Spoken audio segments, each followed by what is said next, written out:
Bom dia a todos os nossos telespectadores da TV Senado, todos os nossos telenautas. Olha, esse projeto 2630, ele traz algumas peculiaridades que eu acho de suma importância para proteger a sociedade brasileira. Imagine nós brasileiros, aliás, quando eu falo brasileiro, a gente se ater só ao Brasil, porque na verdade é um fenômeno mundial que estão aí dilacerando a sociedade, dilacerando marcas, atentando contra a vida das pessoas, atentando contra a democracia.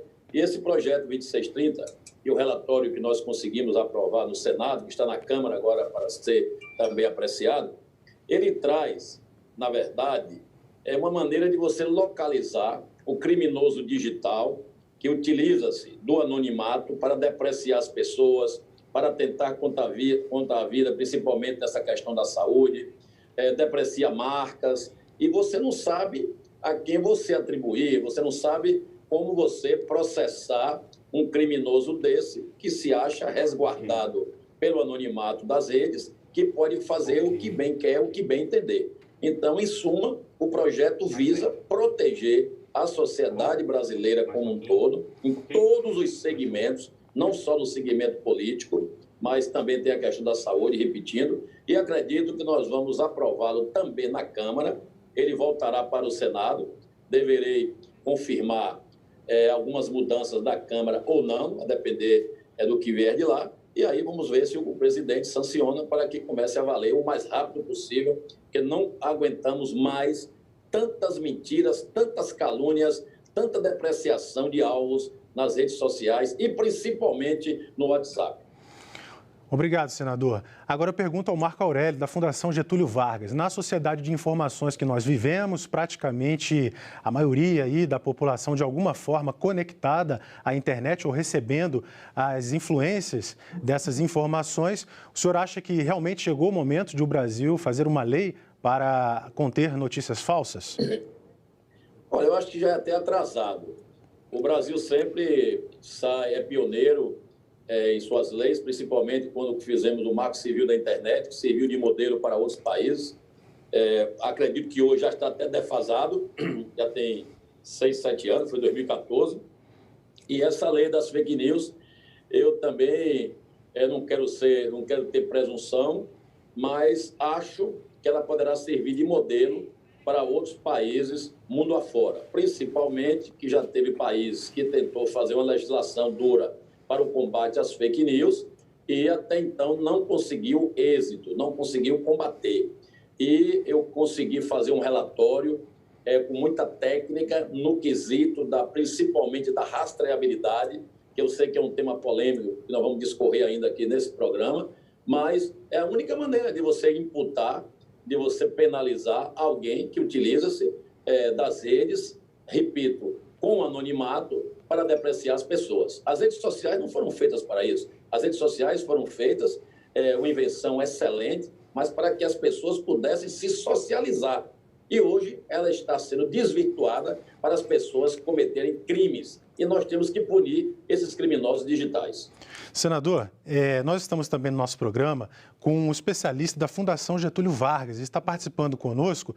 O senhor tem bastante informação, pois foi o relator, mas eu vou perguntar para ele aqui, até para que haja uma interatividade entre nós três aqui, a sua opinião também, Marcos. Qual é a sua opinião sobre essa chegada da lei das fake news nesse momento na nossa sociedade?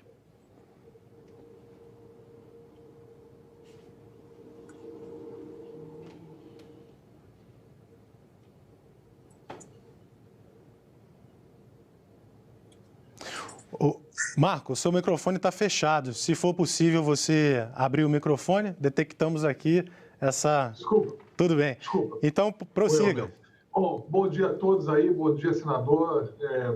Agradeço aí ao programa, enfim, a TV Senado está me convidando a essa honra. Senador, eu tive a oportunidade de fazer minha contribuição lá, também oral na CPMI, e queria lhe dar os parabéns pelo trabalho. Acho que a legislação é mais do que necessária.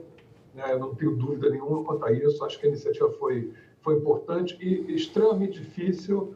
Os trabalhos foram trabalhos tensos na CPMI, não foi uma coisa simples. Acho que tanto o senador quanto a deputada que estava à frente do processo, eles conduziram bastante bem, ouviram setores muito amplos da sociedade. Então, quanto a isso, assim, só há elogios, mas é óbvio que qualquer projeto ele é passível de aprimoramentos e de ajustes, digamos assim, e alguns elementos que podem ser, digamos assim, melhorados. Tanto é que está na Câmara e provavelmente vai sofrer algumas mudanças na Câmara para depois voltar ao Senado. Eu acho que assim, tem algumas coisas que são importantes. Eu acho que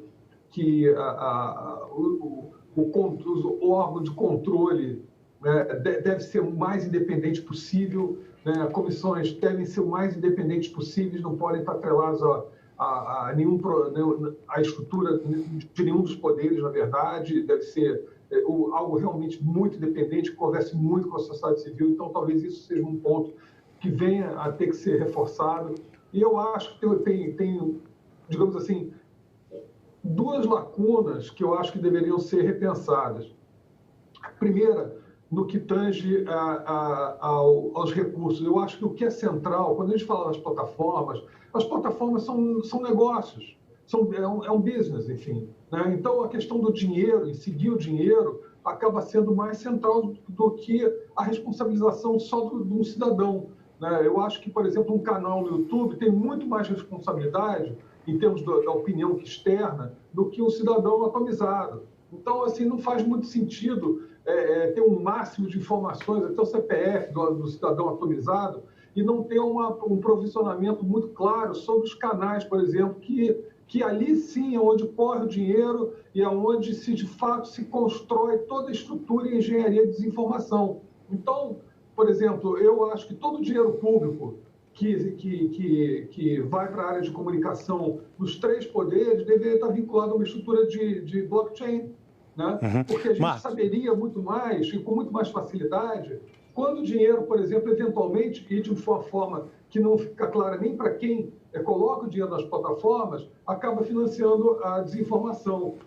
Isso eu acho uma coisa importante. Deixa eu fazer apimentar o nosso debate aqui, então. Então, foi realmente, senador Ângelo Coronel, um projeto assim, que despertou bastante discussão, tanto nas redes sociais como aqui dentro mesmo do Senado, e o senhor mudou o relatório e, basicamente, o texto que foi para a Câmara foi um texto focado nas plataformas, nos aplicativos, e não tanto naquela pessoa que produz a fake news ainda. Foi uma certa estratégia separar esses temas, focar nesse primeiro momento as regras que as plataformas devem seguir para tentar conter um pouco da disseminação dessas notícias consideradas falsas, senador? Olha, Tiago, na verdade, se você analisar todos os artigos, os capítulos com cuidado, eu estou focando muito na pessoa que é responsável, que é o criador, ou então o financiador. Que a partir do momento que você, para abrir uma conta no WhatsApp, o WhatsApp te exige que você coloque o número de um celular. Em nenhum momento há uma validação se aquele celular foi habilitado nas operadoras de telefonia com um chip oriundo de um CPF falso ou de um CPF verdadeiro. Quando eu coloquei no texto que as empresas de telefonia, as telcos, teriam a obrigação de fazer um recadastramento dos 140 milhões de celulares pré-pagos que tem no Brasil, confirmando os dados mediante checagem com o banco de dados da Receita Federal, para que a gente possa evitar que um criminoso compre um chip numa loja ou numa farmácia, habilite esse chip via uma URA. URA é Unidade de Resposta Audível, é um computadorzinho que, quando você injeta o chip no celular, ele lhe pede o seu CPF e o seu CEP, que é o seu endereço. Em nenhum momento as empresas de telefonia direito, amor, mas vamos deixar para fazer daqui a pouco a do Lucas, tá? Daqui a pouco. É um CPF falso ou não? Se é um CPF de uma pessoa viva ou não? Então, eu estou fechando esta brecha para que, quando a gente conseguir colocar nas empresas, nas operadoras de telefonia, somente celular com CPF validado, ao criminoso tentar abrir uma conta no WhatsApp, vai ser fácil rastreá-lo, porque ele já validou seus dados na abertura da sua linha telefônica, na habilitação do seu chip. Consequentemente, se você for mediante uma ordem judicial, fazer uma rastreabilidade nos metadados, não é na mensagem em si, são via os metadados, você vai chegar ao autor de quem postou aquele áudio, aquele vídeo difamador, aquela fake news, aquela desinformação. E, consequentemente, se você chega ao autor, você pode usar de alguma pressão policial e você vai chegar a quem financiou para ele praticar esse crime. Então, eu foquei muito nessa questão, porque o WhatsApp, em nenhum momento, ele valida, na abertura de uma conta, se aquele CPF é de Coronel, se é de Pedro, se é de José, se é de Marco ou de Tiago. Nós precisamos saber quem é que abriu a conta no WhatsApp. Esse anonimato é que não pode permanecer, porque aí é onde está o crime, aí é onde está a calúnia, aí é onde está a injúria, aí é onde está a difamação, e a vítima, em nenhum momento, tem como se defender. Em nenhum momento a vítima tem como fazer o contraditório. Em nenhum momento a vítima tem o seu direito de resposta. Ou seja, se você é chamado de ladrão, se você é chamado de corrupto, se você qualquer termo, você vai virar corrupto, vai virar mentiroso, porque você não tem como se defender. Porque isso aí percola, isso aí viaja em milésimos de segundos para o mundo todo, e você não tem como, em hipótese alguma, mostrar para a sociedade, para os grupos que receberam esse áudio criminoso, que você se defende e provar que aquilo é uma mentira. Então, esse é o foco, um dos focos principais, um dos pilares do nosso relatório. Compreendi, senador. Tem esses pontos realmente no seu relatório. E o Marco também falou sobre a questão de fazer uma fiscalização maior sobre as plataformas digitais, as grandes empresas que fornecem esses serviços. E aí, no seu relatório, ou na lei que partiu para a Câmara, há lá um dispositivo que diz que os provedores poderão retirar conteúdos a priori. E, claro, depois abrir um prazo para a pessoa que teve o seu conteúdo retirado se manifestar, recorrer. Aí eu pergunto para o Marcos se você concorda com isso, vai bem nessa linha de que essa fiscalização seja também aumentada sobre as plataformas digitais. Eu não tenho dúvida que as plataformas têm uma responsabilidade enorme e elas têm uma capacidade real de fazer esse tipo de aferição. E, por exemplo, no caso agora, a gente viu isso acontecer tanto no Brasil quanto nos Estados Unidos, a discussão sobre cloroquina, sobre desinformação que houve em cima da pandemia. Eles não tiveram dúvida nenhuma de sair derrubando contas, etc. Mas isso é uma questão que é muito clara, porque é uma questão muito vinculada à ciência.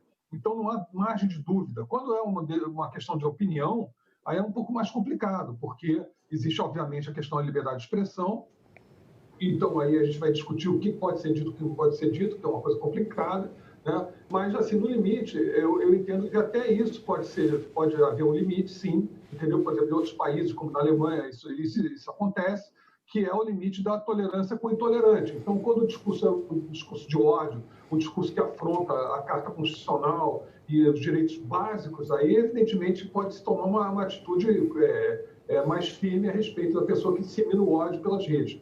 Mas eu quero voltar ao que eu falei anteriormente, porque o sujeito atomizado, o impacto dele na rede não é tão grande assim. Quando o impacto dele é grande de fato, é porque existe uma estrutura por detrás. E essa estrutura tem recursos. Então, o que eu acho que faltou um pouco na lei, que deveria talvez ser até corrigido na Câmara, é ser incluído que o dinheiro que vai para o financiamento de canais de grande repercussão, né, que não são claramente endereçados quem está por trás daquilo, enfim, que não só seja mais claro a responsabilização, mas também o dinheiro, o recurso que está indo para lá. Por isso que eu acho que todo recurso que vai para pagar a disseminação e impulsionamento de informações tem que ser vinculado ao estudo de blockchain. A questão toda se dá para valer, se a gente quiser ter impacto, é em cima do dinheiro. Não é o sujeito que está em casa, que coloca uma coisa lá na internet qualquer, por mais que você discorde e tal, que vai causar um grande impacto. Quando a gente tem um grande impacto nas redes, na verdade, tem uma engenharia de ecossistemas de redes que se interligam e que são muito poderosos. Mas só acontece porque tem recurso. Compreendi, Marcos. São recursos públicos. Parte desses recursos são recursos privados. Eu queria poder traçar a origem desse dinheiro. Eu não posso traçar a origem desse dinheiro, porque simplesmente ele desaparece. O dinheiro vai, por exemplo, para uma plataforma, sei lá, vai para o Google e o Google vai distribuir. Compreendi, Marcos. Mas deixa eu só lhe fazer uma pergunta, desculpe lhe interromper. Eu queria perguntar ao senador Ângelo Coronel, porque eu li no relatório que há, sim, um mecanismo para poder, digamos assim, evitar que esse dinheiro, por exemplo, público, seja distribuído para sites que vão aí promover o racismo, vão promover uma discriminação de sexo, né? Há um elemento no relatório sobre isso. Queria que o senador, então, comentasse. Isso é verdade, Tiago. No relatório também a gente fecha essa brecha. Nós tivemos recentemente recursos públicos que foram utilizados em sites via o Google AdSense.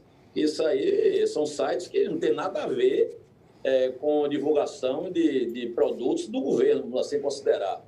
Isso aí está também no nosso projeto, no nosso relatório, para não permitir mais isso.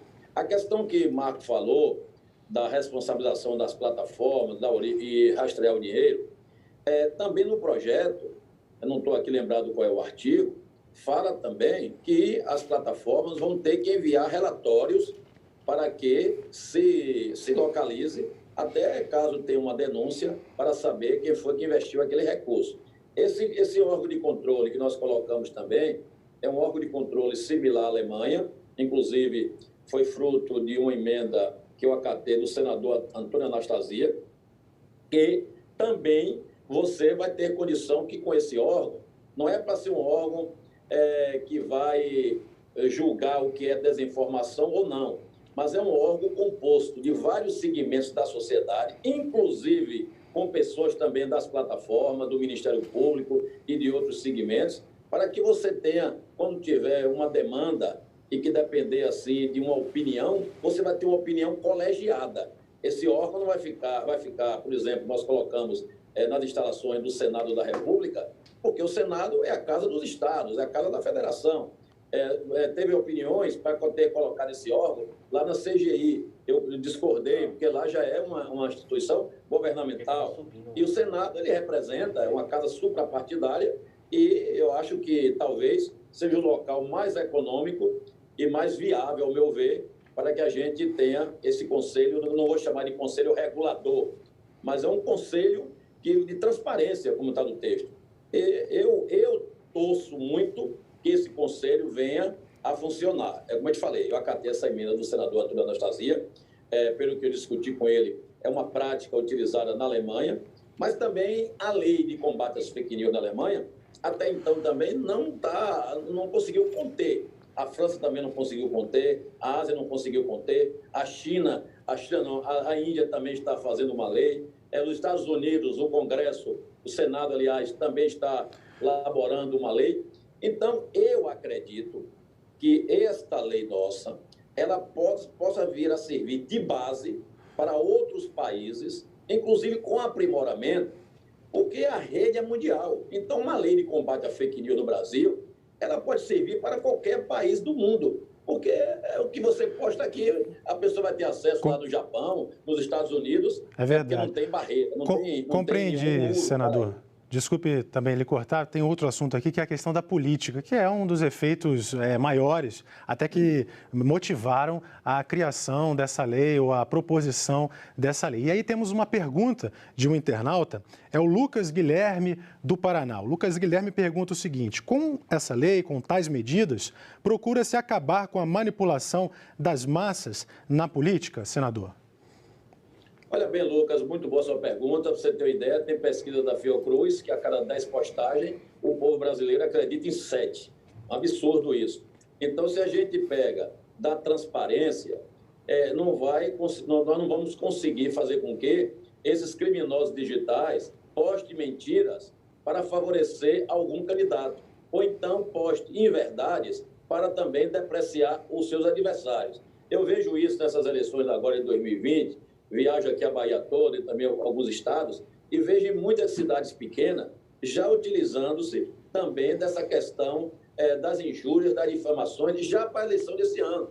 Eu tenho casos já que me mandaram, que até parece que estão colocando em Ângelo Coronel como se fosse um serviço de atendimento ao consumidor, porque cada dia chegam 10, 20 denúncias. E são denúncias realmente interessantíssimas.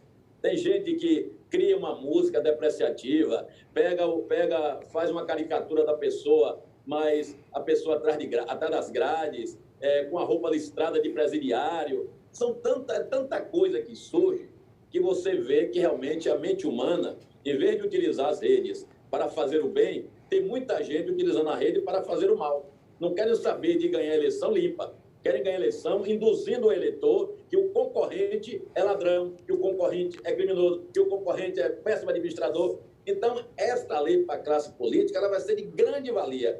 E eu acredito ainda que para esse ano, que a gente tem feito algumas divulgações em alguns locais que eu participo, ela vai servir até de inibidor. Tanto é que o próprio Face tem tomado algumas medidas, vocês sabem disso, que baniram algumas contas. O WhatsApp tentou criar algumas barreiras que também até então eu não vi funcionar. Eu tenho testado tudo isso. As telefônicas ficaram também de começar a validar o chip para tirarmos aí os criminosos que abrem a conta fria no WhatsApp. Também até então não houve essa validação. Ficaram de testar em Goiás e Brasília.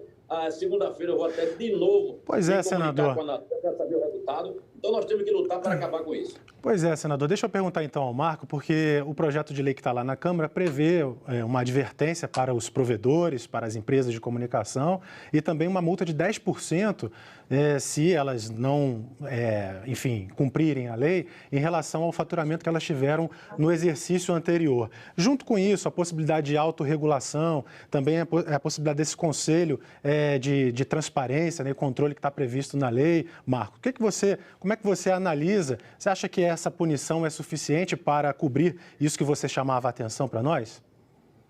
Eu acho que tanto o conselho quanto a punição são iniciativas muito importantes. Acho que o senador está de parabéns aí todo esse aspecto e eu não tenho assim, nenhuma crítica específica a isso. Eu só acho que, no caso, eu acho que as plataformas podem ser multadas até muito mais, na verdade.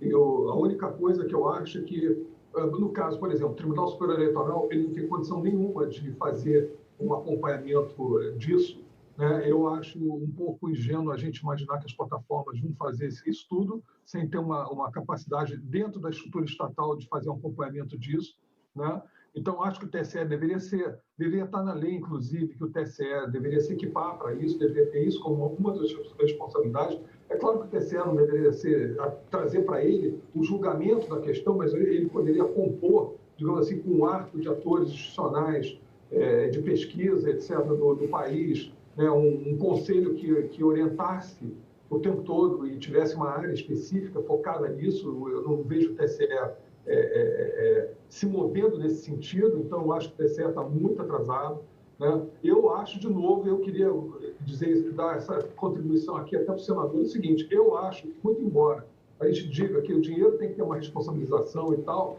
tem que saber como isso vai ser feito. Isso não está explicitado. E o que eu estou dizendo é o seguinte: eu acho que deveria estar escrito em pedra na lei que vai ser criada uma estrutura de blockchain desde a origem do recurso, para que isso possa ser traçado de forma pública, que possa ser com transparência absoluta, qualquer um possa ver de onde vem o dinheiro e como o dinheiro acaba sendo aplicado. Porque, na prática, o que acontece é que quando você paga um impulsionamento, por exemplo, uma plataforma, ela vai impulsionar, esse dinheiro vai para vários canais, vai para vários lugares, e não se tem um critério claro de como é que isso funciona, né? Uhum. Então, você viu Entendi o ponto. Já alertando a sociedade e as empresas para onde o dinheiro que elas estão colocando em comunicação está indo, muitas vezes. E muitas vezes a gente vê dinheiro público fomentando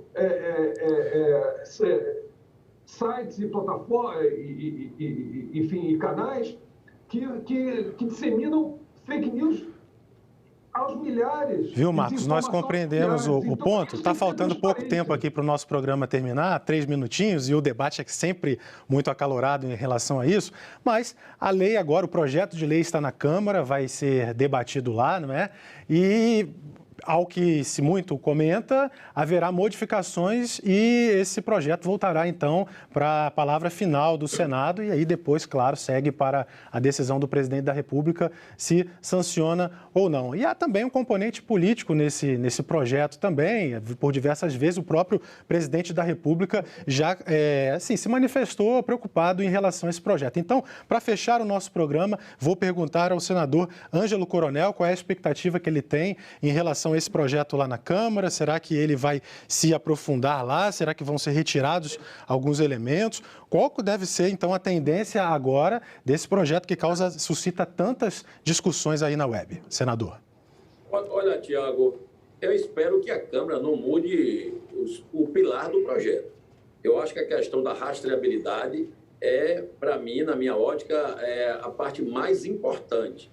E eu quero também aproveitar para os nossos telenautas e telespectadores que em nenhum momento vai quebrar a privacidade do usuário.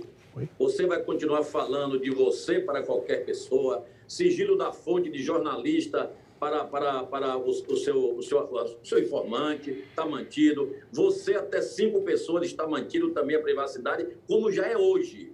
A rastreabilidade é quando você posta algo que ultrapassa 1.000 pessoas, ou seja, que viralizou acima de 1.000, e a pessoa que tiver de posse daquele vídeo ou áudio difamatório acionar a justiça, e se a justiça emitir uma ordem judicial para que o WhatsApp rastreie e chegue ao autor. Mas vai chegar ao autor, repito, via uma regressão de metadados. Não vai saber, não vai ver a mensagem, que a mensagem está criptografada. Perfeito, senador. Já que a mensagem já foi entregue ao juiz, não há necessidade de rastrear para ver a mensagem, inclusive o WhatsApp não tem isso. Tá certo. Então eu vou agradecer muito aos nossos participantes aqui. O tempo voou, passou muito rápido, mas na televisão... Muito rápido, Thiago. Na televisão, ao contrário da internet, o tempo é implacável, não é verdade? Então, muito obrigado a vocês pela companhia, pelos esclarecimentos. Foi um prazer para mim. E essa obrigado entrevista... Obrigado a você, Marcos. Marcos também é um bom debatedor e é importante ele contribuir com essa lei. Tá certo. Obrigado, senador. Muito obrigado, desculpe a correria. Essa entrevista está disponível para você compartilhar no nosso canal no YouTube, no Twitter ou no Facebook. E se quiser sugerir um tema como esses aí para as nossas entrevistas, é só entrar em contato pelas redes sociais usando a hashtag TV Senado Live. Muito obrigado e até o próximo programa, na próxima sexta-feira, às 10 horas da manhã.